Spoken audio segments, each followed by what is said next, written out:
कांच के गुटके में हम लोगों ने अपवर्तन की घटना पढ़ी है ना। इसमें हम लोगों ने अभी अपवर्तनांक नहीं देखा या नहीं पढ़ा था, छूट गया था कोर्स में। तो इसमें अपवर्तनांक ये हम लोगों को पता है कि साइन आई बटे साइन आर बराबर क्या होता है कि स्थिरांक होता है ना, म्यू होता है या जिसको स्थिरांक कहा जाता है।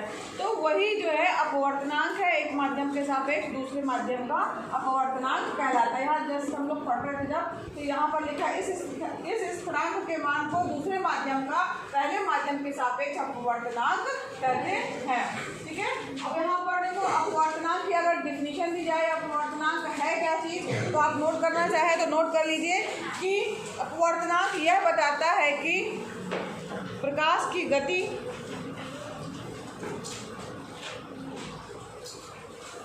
नोट करिए आप लोग। अपवर्तनांक यह बताता है कि प्रकाश की गति किसी माध्यम में अन्य माध्यम की अपेक्षा तीव्र है, या प्रकाश की गति किसी माध्यम में अन्य माध्यम की अपेक्षा तीव्र है या धीरे है, तीव्र है या धीरे है। ठीक है, माध्यम की अपेक्षा तीव्र है या धीरे है, किसी माध्यम में अन्य माध्यम की अपेक्षा। प्रकाश की किरण इसमें दो माध्यम में प्रवेश करती है ना, एक माध्यम से दूसरे माध्यम में, तो उसी माध्यम में बताता है अपवर्तनांक की प्रकाश की गति जो है वो तीव्र है कि धीमी है। एक माध्यम से जब दूसरे माध्यम में जब प्रकाश की किरण गुजरती है तो उसकी चाल भी जो है वो बदल जाती है, वेग जो है वो बदलता है। और अपवर्तनांक जो है वो अपवर्तन के समय, नेक्स्ट इसका इसी में और आगे लिखिए, अपवर्तनांक अपवर्तन के समय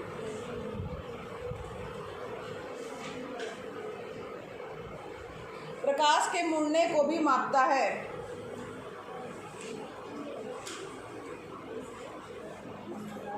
प्रकाश के मुड़ने को भी मापता है।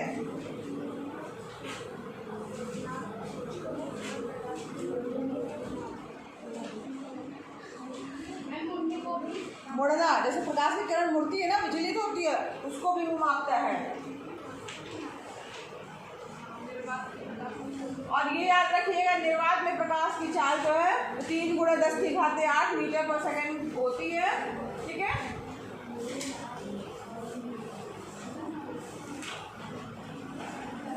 निर्वात में सबसे ज्यादा प्रकाश जो है वो बहुत तेजी से चलता है। निर्वात का मतलब समझते हो? जहाँ कुछ ना हो, नहीं, जहाँ वायु भी ना हो। निर्वात मतलब सही बोला उसने, जहाँ कुछ भी ना हो, यानी जहाँ पर वायु भी नहीं है वहाँ पर प्रकाश की चाल सबसे अधिक 3 × 10⁸ मीटर पर सेकंड की होती है। और जहाँ पर थोड़ी सी वायु है तो वहाँ पर उसकी जो है वायु में प्रकाश की चाल जो है थोड़ी ही कम होती है, मतलब हवा है तो थोड़ा कम होगा। लेकिन अगर कांच है, पानी है, तो उसके बाद अगर उसमें अगर देखा जाए तो प्रकाश की चाल जो है वो घट जाएगी।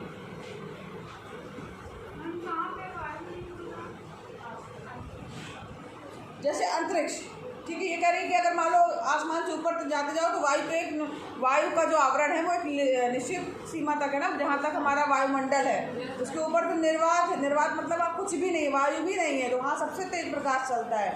ठीक है, उसके बाद फिर वायु में आता है तो उसमें थोड़ा सा उसकी गति कम होती है। लेकिन उसके बाद अगर किसी और माध्यम में आ रहा है, पानी में या कांच में, कुछ ठोस में तो अंदर प्रवेश नहीं कर पाएगा ना, तो पानी हो गया, कांच हो गया, तो अगर ऐसे माध्यम में प्रवेश करते हैं तो उसकी प्रकाश की चाल तेजी से और घट जाती है। अब यहाँ पर देखो चित्र दिख रहा होगा, ये प्रकाश की किरण आ रही है। माध्यम 1 है आपका वायु, माध्यम 2 क्या है? कांच। तो यहाँ पर जो है, यहाँ आपको पता है ये कौन सा कोण है?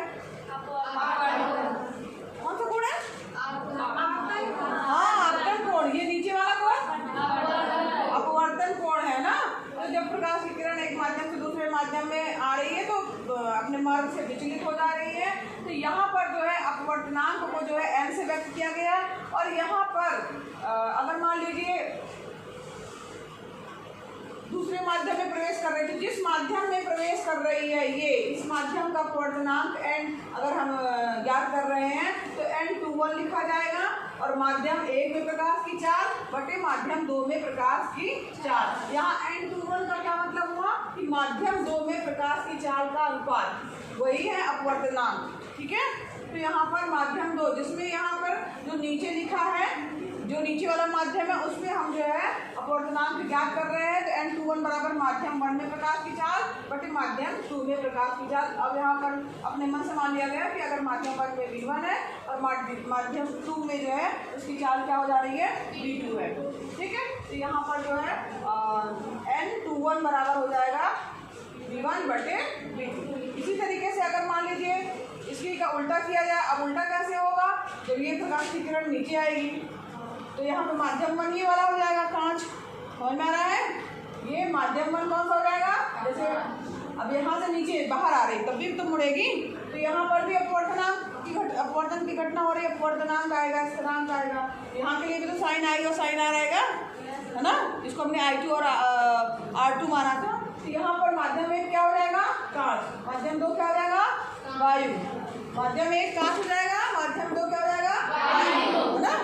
तो यहाँ पर तब अपवर्तनांक अगर निकालेंगे तो यहाँ पर देखो n12 बराबर माध्यम 2 में प्रकाश की चाल यानी v2 बटे माध्यम 1 में प्रकाश की चाल।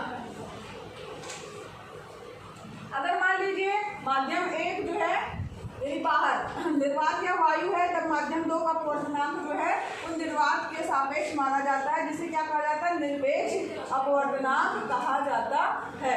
और यहाँ पर इसे तब उस समय जो है निर्वात है तो n2 से केवल निरूपित किया जाएगा, और प्रकाश की चाल जो है वो उस समय क्या हो जाएगी, c हो जाएगी, क्योंकि निर्वात में प्रकाश की चाल जो होती है इसको इसमें माना गया है तो वो 3 × 10⁸ मीटर पर सेकंड होती है।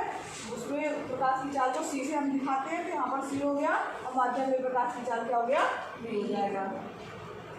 और अगर किसी चीज के निरपेक्ष अपवर्तनांक बताया जा रहा है तो उसका मतलब कभी कभी जनरली हम उसको केवल अपवर्तनांक सभी भी कहते हैं, तो ये हो गया उसका उस चीज का अपवर्तनांक कहलाता है। तो यहाँ पे जो है अलग अलग चीज़ों के अपवर्तनांक दिए थे, जिसको याद करने के लिए बोला था कि पानी का अपवर्तनांक 1.33 है ना, ब्राउन कांच का अपवर्तनांक 1.52 है ना, और एक चीज वायु का बोला था 1.03, ठीक है, जल का बोला था 1.33, ब्राउन कांच का बोला था 1.52 है ना, और हीरे का सबसे ज़्यादा अपवर्तनांक किसी का होता है 2.42, सबसे कम वायु का।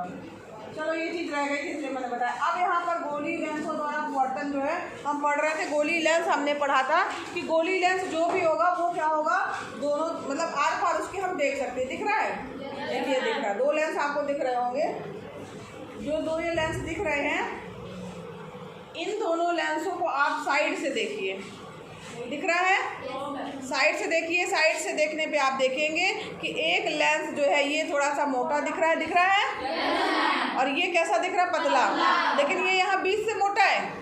कुछ समझ में आ रहा है, जब आप ऐसे देखोगे तो समझ में आएगा, दिख रहा है आप सभी को, हाँ, ये वाला जो है वो बीच में से दबा हुआ है और बाहर इसके किनारे क्या है, मोटे हैं, मोटा दिख रहा है क्लास, और ये देखो इसमें ये भी किनारा एकदम पतला है, लेकिन बीच में देखो आप उतनी, हाँ, दोनों उंगलियों के बीच की जगह कितनी ज़्यादा है, जबकि बाहर कितना पतला दिख रहा है ना, तो बीच में क्या है, ये मोटा, यानी ये उभरा हुआ है और ये दबा हुआ है, समझ में आ रहा है। तो कौन सा उत्तल लेंस होगा और कौन सा उत्तल होगा,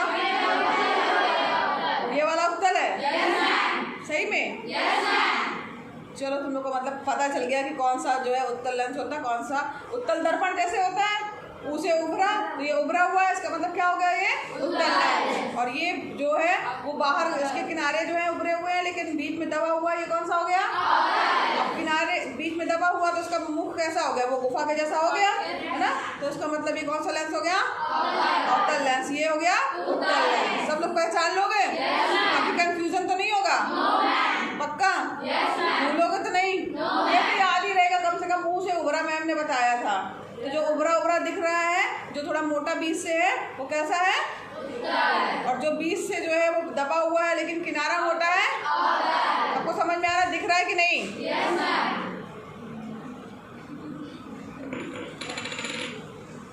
तो यहाँ पर देखो जो ये लेंस बना है इसमें दो गोले हैं, दो गोलों का ये भाग है। तो यहाँ पर देखो कैसे, अब यहाँ पर एक गोला ये वाला एक किसी गोले का भाग है बड़े से काट के, और ये वाला जो हिस्सा है वो किसी और गोले का भाग है। जो ओवरलैप कर रहा है उसको काट के जो है उत्तल लेंस बनाया गया है और ये अवतल लेंस बनाया गया। सबको समझ में आया?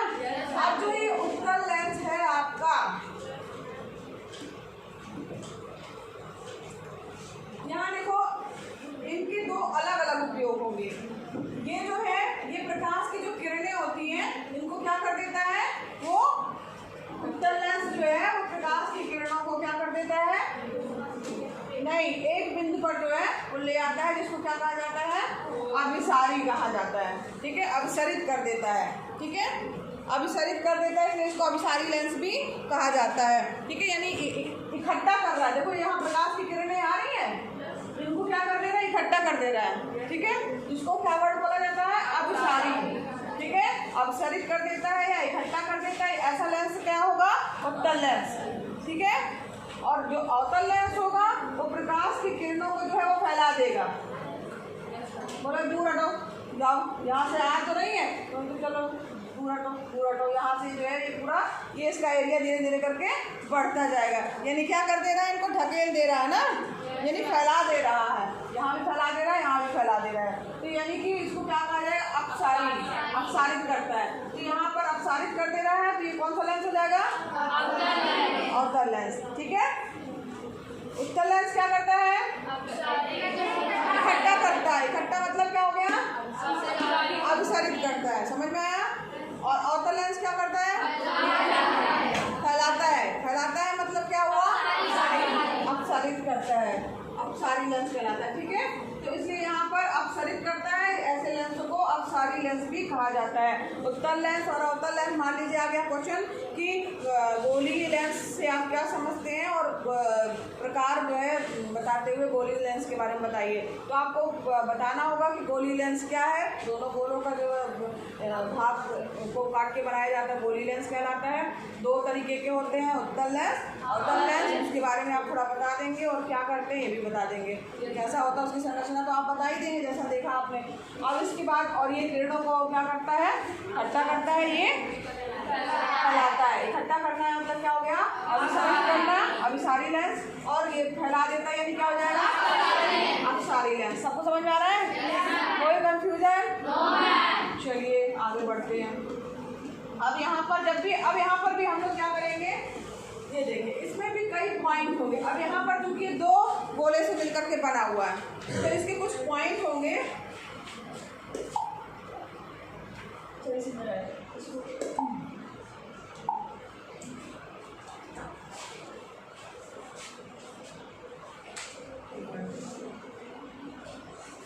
थोड़ा सा और ऊपर कर लेना चाहिए था।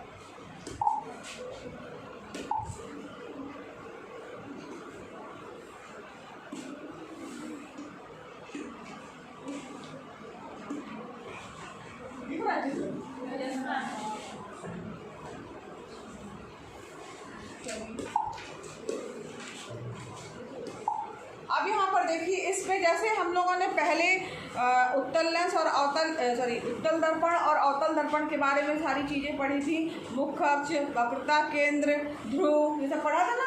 उसी तरीके से लेंस की में भी होते हैं, तो उसके भी मेन पॉइंट हम पढ़ते हैं कि वक्रता केंद्र की अगर हम बात करें कि वक्रता केंद्र जो है वो क्या होंगे इसके। तो यहाँ पर देखो लेंस क्या है, वो दो गोलों का भाग है। दो गोले हैं तो दो वक्रता केंद्र हो गए। समझ में आ रहा है?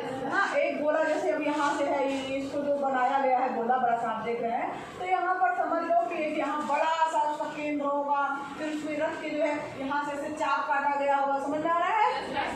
तो ये जो केंद्र होगा वो क्या कहलाएगा आपका, वो वक्रता केंद्र कहलाएगा, दूसरा C2। ठीक है, ये और इसी तरह अगर इस वाले का होगा उसको क्या मान लेंगे, C1। ठीक है, ये C1 हो गया और ये हो गया C2। यहाँ पर दो आपको वक्रता केंद्र मिलेंगे। ठीक, समझ में आ रहा है? वक्रता केंद्र समझ में आ गया। अब इसके बाद जो है वक्रता केंद्र के बाद आ गया C1 C2। मुख्य अक्ष, तो यहाँ पर मुख्य अक्ष की बात हो जा रही है, तो ये जो C1 और C2 को मिलाती हुई काल्पनिक रेखा जो है वो क्या कहलाएगी? आपकी मुख्य अक्ष कहलाएगी। ठीक है, तो यहाँ पर कोई रेखा दिखती तो है नहीं हमको, दिखती है क्या? नहीं दिखती, नहीं, केवल हम मानते हैं कि जो उसके जो है वो वक्रता केंद्रों को मिलाकर जाती हुई रेखा होगी वो क्या कहलाएगी? आपकी मुख्य अक्ष कहलाएगी। मुख्य अक्ष जो है वो इसकी एक ही होगी। ठीक है, वही लाइन यहाँ से होते हुए वहाँ यहाँ तक इस तरफ के लिए भी वही होगी, उस तरफ के लिए भी वही होगी, यानी मुख्य अक्ष जो होगी आपकी एक ही होगी। इसके बाद आ रहा है मुख्य फोकस।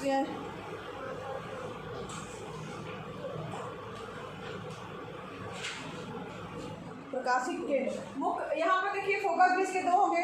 एक यहाँ पर जो सबसे पहले प्रकाशिक केंद्र की बात करें तो केंद्र जैसे ये अपना ध्रुव था, पहले हम लोगों ने इसको ध्रुव पढ़ा था, लेकिन यहाँ पर प्रकाशिक केंद्र कहा जाएगा। इसको क्या कहा जाएगा? प्रकाशिक केंद्र जो रहेगा वो ये जो आपका ये लेंस है, ये लेंस, इन दोनों के जो मिड पॉइंट की लाइन को मिलाओगे, दिख रहा है? इसके मिड पॉइंट को जब मिलाओगे, यहाँ n है, यहाँ ऊपर m लिखा होगा, m और n को जब मिलाओगे, मिलाती हुई जब रेखा ड्रा करोगे ये, ठीक है, तो ये मुख्य अक्ष को जहाँ पर भी काटेगी वही इसका क्या कहलाएगा? प्रकाशिक केंद्र कहलाएगा। ठीक, इसको यहाँ पर O से दिखाया जाता है, समझ में आया? वहाँ पे P था, ध्रुव था, लेकिन यहाँ पर क्या है? प्रकाशिक केंद्र, जिसे O से दिखाया जाएगा। समझ में आ रहा है? अब यहाँ पर जो भी किरणें होंगी वो यहाँ प्रकाशिक केंद्र तक आएंगी, फिर उसके बाद आगे मुड़ेगी। यहाँ से नहीं मोड़ना है और ना ही यहाँ से मोड़ना है, ध्यान दीजिएगा। प्रकाश की किरण कहाँ तक, आप यहाँ ध्यान दे रहे होंगे, तो सभी प्रकाश की किरणें क्या हो रही है? यहाँ तक आ रही हैं, है ना? ये देखो यहाँ तक आ रही, फिर उसके बाद उसमें क्या हो रहा है? जो विचलन हो रहा है वो तब वो वहाँ तक लेके आएंगे, तब उसके बाद ही उसका विचलन होगा। समझ में आया? इसी तरीके इसमें भी होगा। यहाँ पे अभी दिख नहीं रहा ना प्रकाशिक की ये इसकी जो केंद्र की जो लाइन है वो ऐसी जाएगी और जो किरणें होगी आपकी यहाँ तक आएंगी, फिर मुड़ेंगी, देखो, है ना? तो ये हो गया आपका क्या? प्रकाशिक केंद्र। अब इसके बाद हाँ फिर से समझाते हैं क्या चीज़, फिर से एक बार पूरे पॉइंट समझा देंगे। और एक होता है द्वारक। द्वारक क्या चीज़ हुई? जितनी भी यहाँ से यहाँ तक के बीच में प्रकाश जो अब आएगा वो ना, उसको इसका द्वारक कहा जाता है। व्यास जो होता है वो क्या कहलाएगा? पूरा द्वारक कहलाएगा। यानी द्वार मतलब होता है दरवाजा ना, तो दरवाजा मतलब कितना बड़ा दरवाजा, उसी के अंदर से तो उतना जा पाएंगे। तो यहाँ जितना ये है इस गोले का भाग है, उसको जो पूरा व्यास जो है वो उसका क्या कहलाएगा? द्वारक कहलाएगा। अब फिर से यहाँ पर फिर से समझ लो क्या क्या चीज़ें हैं। जब भी कोई लेंस बनेगा निश्चित रूप से और दो गोलों का भाग होगा, ठीक है? अब दो गोलों का भाग होगा तो दोनों गोलों की केंद्र में रख के जो आप गोला खींचेंगे, जैसे ये सी है, लेके चाप लगाया, तो जो भी इसका पहले वाले इस लेंस का मान लो ये गोला है, ठीक है? अब इसका केंद्र कहाँ होगा? इधर होगा ना, ये यहाँ पर उसका जो केंद्र होगा वो वक्रता केंद्र कहलाएगा, जिसको C1 कह दिया गया है। ठीक है, दो वक्रता केंद्र होंगे, एक C1 और इस तरफ दूसरी तरफ वाला भी जो हमने चाप लगाया है ये, तो यानी उसके लिए वक्रता केंद्र क्या हो गया? C2। तो दो वक्रता केंद्र होंगे, सबको समझ में आया? अब वक्रता केंद्र होंगे तो फोकस भी क्या होंगे? दो, F1 F2। ठीक है, अब इसके बाद हमने और क्या बात की थी? ये जो ये मुख्य अक्ष की बात की थी। मुख्य अक्ष क्या है? तो C1 और C2 को मिलाती हुई काल्पनिक रेखा जो है वो क्या कहलाएगी? आपकी मुख्य अक्ष जो है हमेशा दो बिंदुओं के ऊपर एक ही रेखा खींची जा सकती है ना, तो C1 और C2 को मिलाने वाली रेखा क्या कहलाएगी? मुख्य अक्ष। अब इसकी जो मुख्य अक्ष है तो यहाँ पर दो गोले हैं, एक दूसरे को काट रहे हैं ना, जब काट रहे हैं तो इसका जो कटान बिंदु है यम और एल ऊपर भी होगा, बुक में दिखा होगा, तो उसको जब मिलाती हुई रेखा खींचेंगे तो उसका जो वो मिलाती हुई रेखा जो है मुख्य अक्ष को जहाँ पर भी काटेगी वो बिंदु क्या कहलाएगा? आपका प्रकाशिक बिंदु कहलाएगा। सबको समझ में आ रहा है? तो ये जो ये रेखा आ रही है M और N को मिलाने के बाद ये मुख्य अक्ष को जहाँ पर भी काट रही है वो उस बिंदु को क्या कहा जाएगा? प्रकाशिक केंद्र कहा जाएगा। इसको O का नाम दिया जाता है हमेशा, ठीक है? और एक इसकी विशेषता ये है कि जो ये केंद्र है, जो एकदम मिड पॉइंट है, यहाँ से कोई भी प्रकाश की किरण आएगी वो सीधे वहीं वापस लौटेगी, ठीक है? तो यहाँ पर ये आगे हम रूल्स पढ़ेंगे, वो अलग बात है। ये सबको समझ में आ गया? अब यहाँ पर बचा क्या? द्वारक। द्वारक एक शब्द आया है, तो द्वारक मतलब हुआ द्वार, मतलब जितनी प्रकाश की किरणें कहाँ तक जा रही है, यहाँ से लेकर के यहाँ तक जा रही है, और यहाँ से यहाँ तक का एरिया जो रहेगा, जब आप देखोगे प्रकाश की किरण क्या है, जैसे मान लीजिए ये हमने लिया, प्रकाश की किरण का कहाँ से कहाँ तक आ सकती है, यहाँ से लेकर यहाँ तक आ सकती है। सबको समझ में आ रहा है? चाहे उत्तल दर्पण हो चाहे अवतल दर्पण हो, तो प्रकाश की किरणें क्या हो सकती है, यहाँ से यहाँ तक आएंगी। ठीक है, तो इसका मतलब है उसका द्वारा क्या हो जाएगा, अगर बात की जाए तो ये पूरा ये यहाँ से यहाँ तक क्या व्यास, चाहे यहाँ से यहाँ तक लो चाहे यहाँ से यहाँ तक लो, कहीं से भी लो, ये सब क्या है इसका व्यास। तो यानी द्वारा क्या हो गया, एक तरीके से कहा जाए व्यास है। ठीक है, तो ये सब टर्म हम लोगों ने समझ लिया। कल हम समझेंगे इसके नियम क्या है और कैसे इसमें आगे जो है होता है। ठीक, आज के लिए इतना।